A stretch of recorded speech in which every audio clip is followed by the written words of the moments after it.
Well, we've been talking about it all week. Thursday is a big day for the MLB offseason as free agency opens and rumors are already flying. We'll talk about all of those and how they could impact the Tigers all today on Locked On Tigers.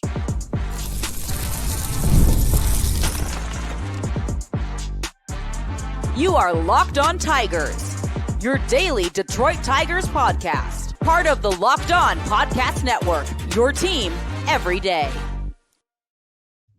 What is up, everybody? Welcome back to another edition of Locked On Tigers. I'm, of course, your host, Scott Bentley. Today is Thursday, November 6th, 2025. Thank you so much for making Locked On Tigers your first listen every single day. We are free and available wherever you get your podcasts, including YouTube, part of the Locked On Podcast Network, your team every single day. Today's episode is brought to you by FanDuel. Right now, new customers can bet just $5, and if your bet wins, you'll get $300 in bonus bets to use across the app. So download said app today.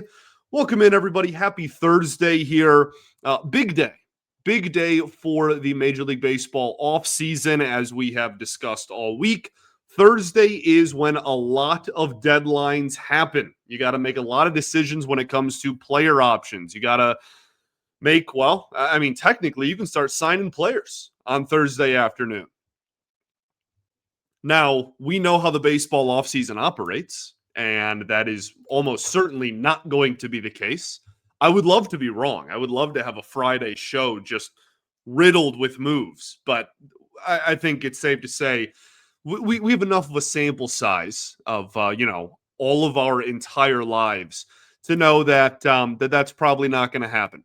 Baseball offseason does not move quite the same, does not have the motion, if you will, of the NBA or NHL or even NFL offseason in that regard when it comes to free agency and NBA is the peak, right? Like free agency opens and every single person signs immediately.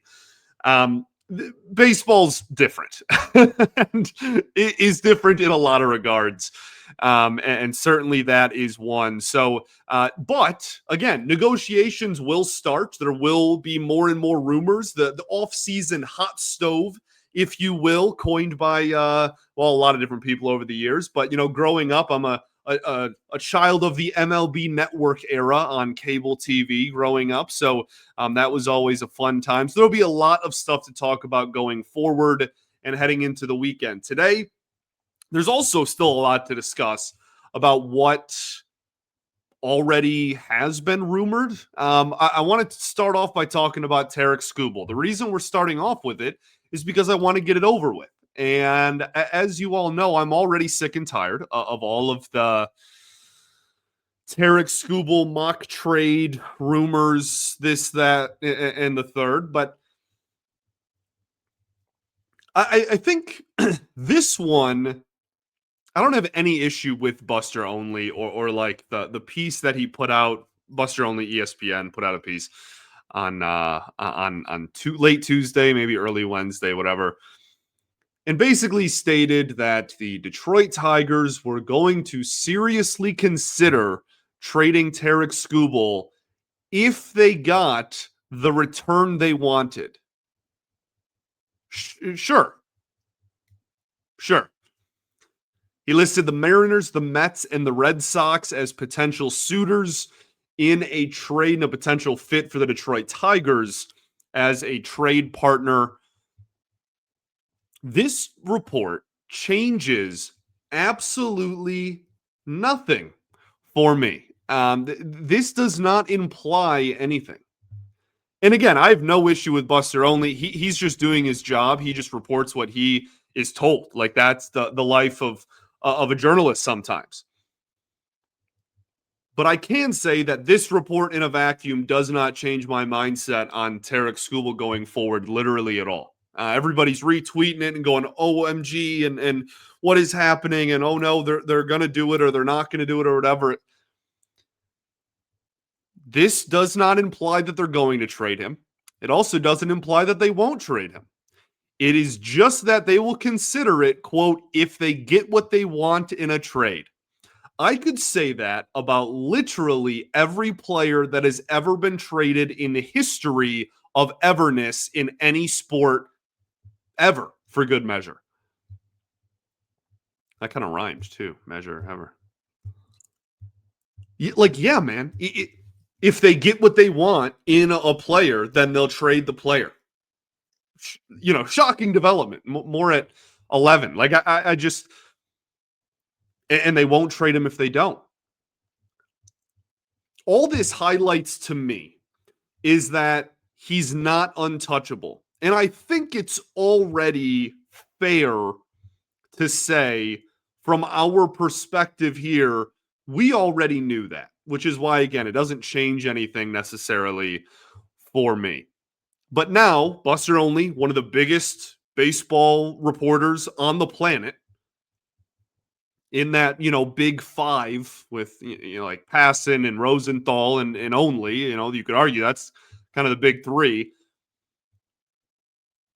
He is now relaying the message to the masses, to his following, that Tarek Skubal is indeed not untouchable. So if you do go through with it, you better pick an organization that has a really good farm system and that has some major league ready talent as well. Also, speaking of Tarek Skubal, he was in the AFL. Not only was he in the AFL, he was in the AFL wearing buffs because, of course, he was. Trying to make it very difficult for the Tigers to not extend him and for the fans to clamor even more, as is his right and as honestly he should and pretty much anyone else would. There was a picture of him talking to Kevin McGonigal in the dugout. Like it's really cool to see. Just one of the best players in the sport going to the Arizona Fall League with a bunch of prospects and talking to guys, and that's just cool. He's such a cool guy. He's such a cool dude. And I really, really hope that he's a Tiger for a long time. News around Major League Baseball that may affect the Detroit Tigers. A couple of players that are now on the trade block, potentially in that trade market as we approach free agency and kind of the start of the real offseason is November 6th, is today. So we will talk about all of those and how, again, they could impact the Detroit Tigers right after this. First, though, going to talk to you all about our friends over at FanDuel. The NBA is back, and there's no better place to get in on the action than FanDuel, the official sports betting partner of the NBA. Even if you miss the start of a game or want to ride a hot hand, FanDuel has live bets on everything from who will score to next fourth quarter comebacks. Plus, you can even combine your live bets into a same game parlay for a shot at a bigger payout. It is the best, and it keeps everything exciting, especially when your team is making the late push. So right now, FanDuel is giving new customers $300 in bonus bets when your first $5 bet wins. So head to FanDuel.com to sign up today and play your game with FanDuel, the official sports betting partner of the NBA. All right, everybody, welcome back here. Segment 2, Locked On Tigers. Appreciate y'all for tuning in. As always, making us your first listen every single day. Shout out to the everydayers that do tune in every day. And we will, of course, be back tomorrow with a Friday show for you as we kick off what hopefully is a relatively exciting first weekend of free agency being completely opened. Today, we kind of prep you for that with, honestly, some trade news. Like there's plenty of time. Okay. Again, this is not other sports off seasons that the big names will wait until winter meetings at the earliest. There is still a lot of time, and we will do full player profiles on free agents and talk about fit and everything. But as these decisions of, player options and team options and qualifying offers and all that, as these get ironed out, trade opportunities kind of find their way through the woodworks as well, because you start realizing, hey, we don't have a roster spot for this person, or we're not interested in this person long term, or we're not going to pick up this option anyway, so let's try and trade him, et cetera, et cetera, et cetera. One of the players that has been in the trade market for every offseason, I think, since I was born, which obviously is not true, but it feels like it, is Nolan Arenado. Ever since he got to St. Louis, it feels like literally every offseason there's some sort of speculation about him being traded, and that has really picked up in a big way over the last 2 off seasons. Now, I think that this year there may be, and maybe this I'm just an idiot, but I think that this may have a little bit more legs to it this year than in previous years. He has 2 years left on his contract. He has a no trade clause that he's already stated that he's willing to waive. He even stated that last year with a select few teams, and I would imagine that list probably grows this year because I think it's safe to say, no disrespect, that St. Louis is probably not going to find themselves at the top of the standings in 2026. So I think there may be a little bit more legs there. And then the contract is what I was saying.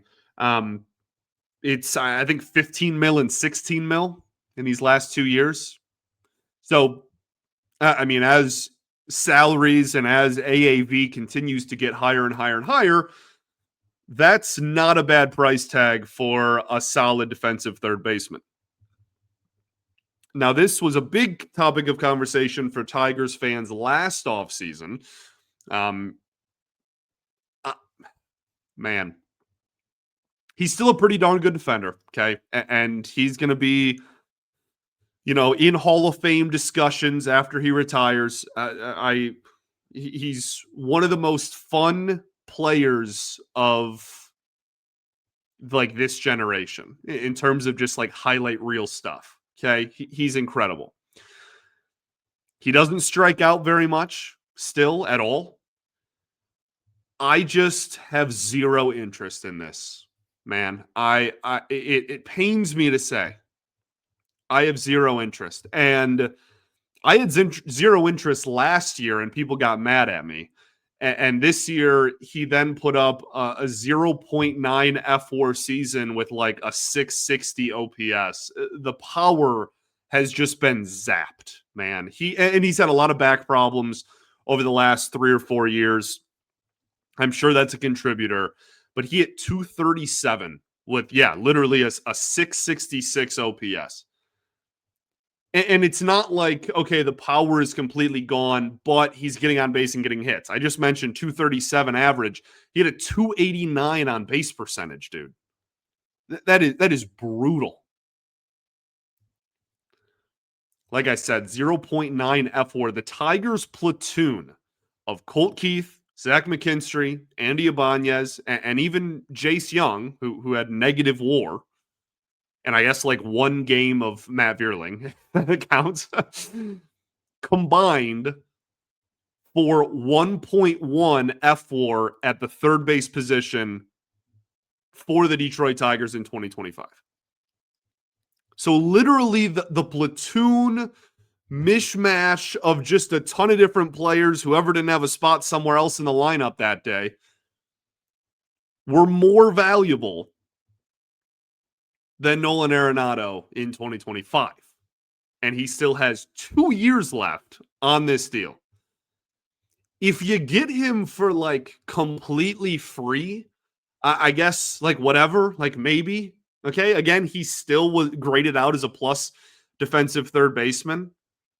But like this does not help your offensive issues literally at all. There's an argument that the numbers will continue to get even worse. And they were already pretty comparable offensive stats to literally Javi Baez, aside from the fact that Javi strikes out and Arenado doesn't. I have no faith in what the next 2 years will look like for Arenado. And again, I say that very unfortunately. He's like everybody who's my age and younger. He's like, a third base legend. That's really tough to justify, though, in the year 2025, and well, it would be in the year 2026. Now, 2 other guys that there's a report out there, their team may be looking to trade them, is Joe Adell and Taylor Ward, both of the Los Angeles Angels. First off, from the Angels' perspective, I think that this is the right move. And I also think that that's devastating to hear for if you're an Angels fan. I have a lot of friends who are Angels fans. I don't know how that happened in my life. I've been born and raised in Detroit and Metro Detroit for my entire life. I have no idea how I, got a plethora of friends from the West Coast that are big Angels fans. But here I am. My heart breaks for them. Okay. Because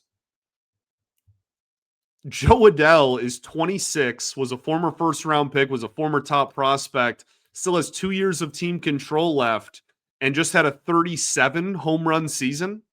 Finally figured it out and it clicked. Taylor Ward had a 36 home run season. They're the only two hitters not named Mike Trout, obviously, that have value in that lineup, you could argue. And the Angels are like, yeah, we should probably trade them. And again, it's not like, oh, that's stupid. No, like, I agree. I guess maybe, again, I'm stupid too. But, like, I don't know, man. They are in a position where are they going to compete in the next 2 seasons? Ward under team control for 1 more year, Adell for 2. Are they going to compete in that time frame? I would argue absolutely not. The offensive, the roster in general is not there, and on top of that, the farm system. Like usually we see teams that are like, oh, they're in the bottom, but like their farm's really good. They're up and coming. The Angels have nothing, man. There's a couple of players I like over there. I really like Christian Moore. We'll see what happens in the future. So, can the Tigers or would the Tigers take advantage of a team like the Angels putting guys like Joe Adell and Taylor Ward on the trade market? Ward, we'll start with him, is 31 years old, is a right-handed hitter that, again, just hit 36 home runs and plays all 3 outfield positions. He also walks a really, really solid amount, has better numbers with runners in scoring position than he does than his season stat line, I should say. And he crushes lefties as a right-handed hitter. OPS well over 900. Those are all things the Tigers would like to improve. The downside is his strikeout numbers are still below league average, and his batting average was in the 230s. So you're getting a profile that is probably somewhat similar to what you got out of somebody named Torkelson. Someone similar to Torkelson in that regard. And like that's not necessarily a bad thing. You add another, again, 36 home runs in this case to your lineup. That's more than Torque had. But I go back and forth a lot. Is ultimately, I think where I stand is if I can add someone who has 40 home run potential to this lineup and draws walks, I'm going to do it if it's for a reasonable price. And I will worry about addressing the strikeouts and whatnot later. Now, Ward is also not like, oh my goodness, he's striking out at like Joey Gallo levels. Okay. Joe Adell, on the other hand, kind of a little bit does fall into that category more, which is why I'd be much more in favor of it's only a year or two. Maybe the asking price isn't as high for a guy like Ward. I would be totally down for them to add someone like that. Adell is only 26 years old, which is wild to me. This dude, I feel like, has been, on the verge of breaking out or like been talked about for like the better part of 8 years now. He's also a righty. He crushes the baseball, man. All of his metrics are incredible. He hits lasers. 37 home run season for him, again, at just 26 years old with 2 years of team control left. The downside with Adell is he strikes out so much, like one of the highest clips in baseball. He swings and misses so much, one of the highest clips in baseball. And it would be one thing if he did that and did the Schwarber, right? Where he hits 40 homers. Well, Schwarber hit, like 55 or whatever. But he hits a ton of homers and he strikes out and swings and misses, but he walks a lot. No, he also does not walk literally ever and has never walked in his entire career. Also defensively, Joe Adell was one of the least valuable center fielders literally in the entire game of baseball from a defensive perspective, despite being an athletic and fast dude.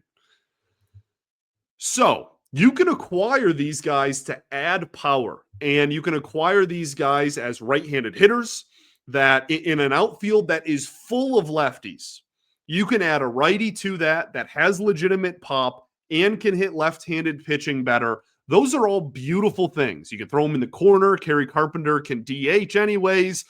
Bada bing, bada boom. You're beautiful. Okay.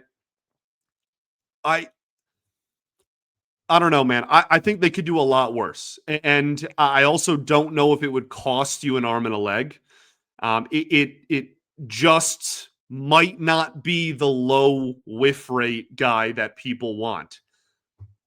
You also get this, okay? I know this is a fascinating concept here. You can add both. You can, not both of these guys. Don't do that. You can add both one of these two gentlemen plus a low whiff rate guy, plus multiple even low whiff rate guys. We're not looking at just trying to add one player to this team all winter.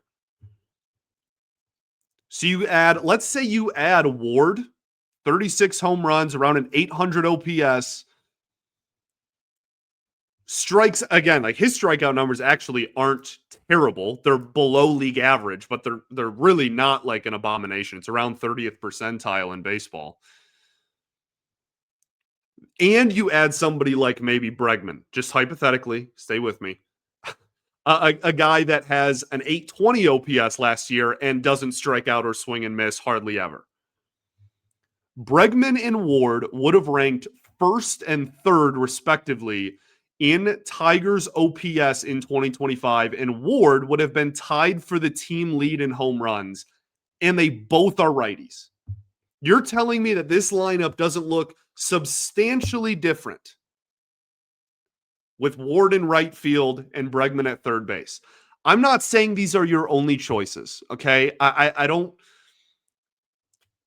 not even in love with either player. I've kind of thrown out there the downfalls of them. But looking at the free agent market and looking at what's available, I think you could do a whole heck of a lot worse than these two guys that pushed 800 OPSs and also pushed 40 home runs.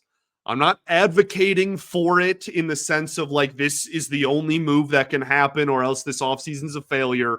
It is literally just a thought that came with a report.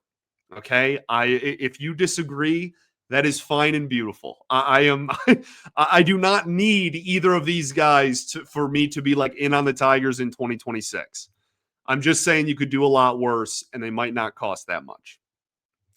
Okay, let's head to our final segment, and then we'll end on some additions to the Tigers coaching staff. We will do that right after this.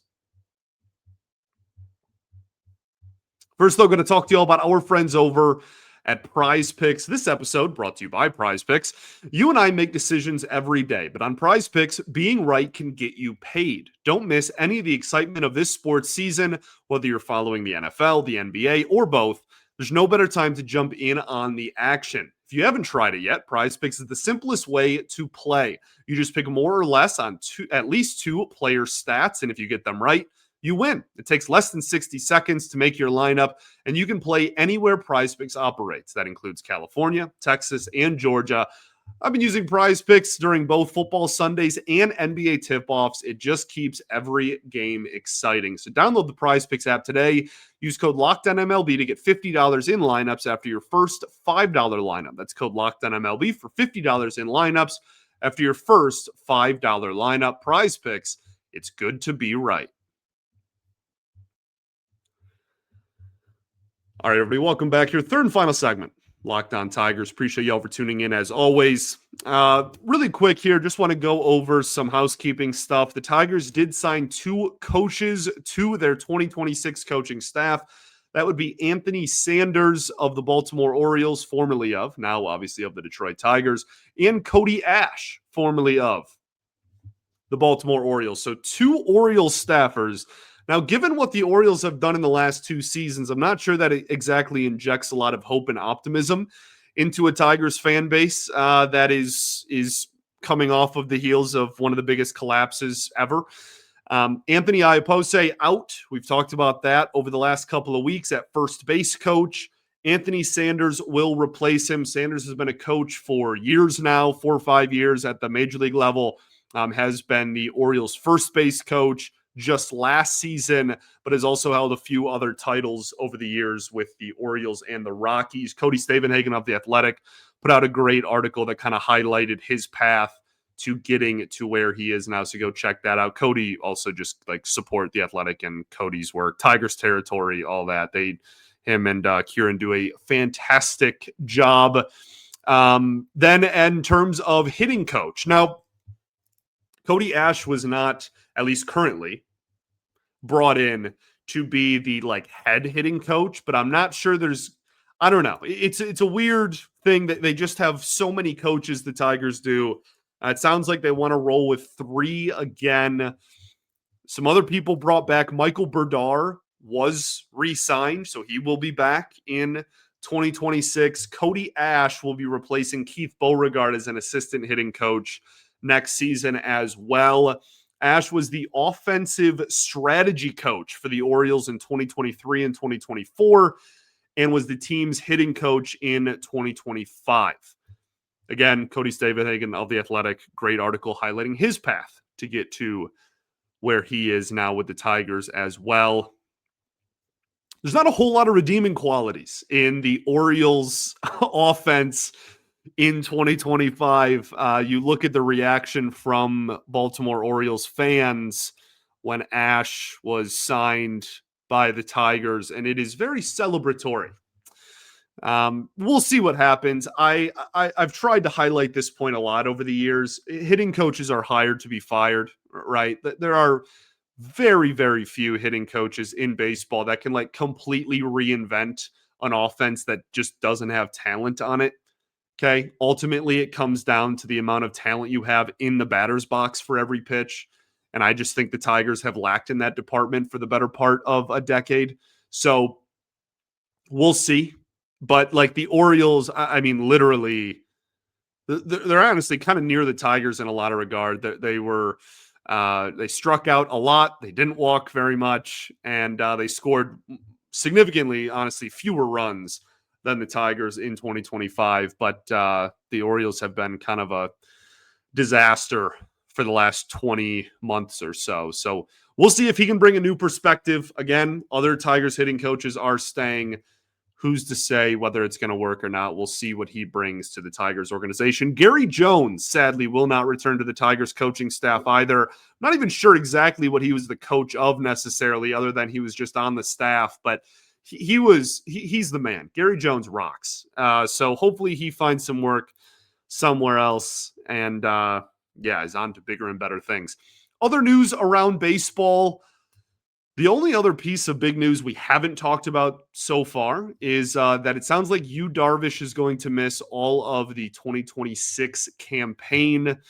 I mean, given I'm not I'm not a doctor. I can't even tell you what the injury full name of it was off the top of my head, but it is impressive to me that Yu Darvish at this point in his career, like pushing 40, gets an injury of that severity, and it's not just like, oh, he's going to hang him up and retire.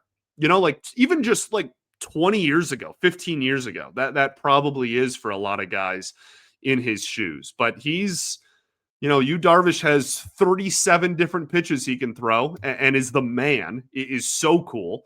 Man, the hype around him when he first came over, I will never forget. There are some players, Yoenis Cespedes is in that category too. There are just some players that just when they were international free agents were just huge, huge deals. And Yu Darvish for, people of my generation was that. When he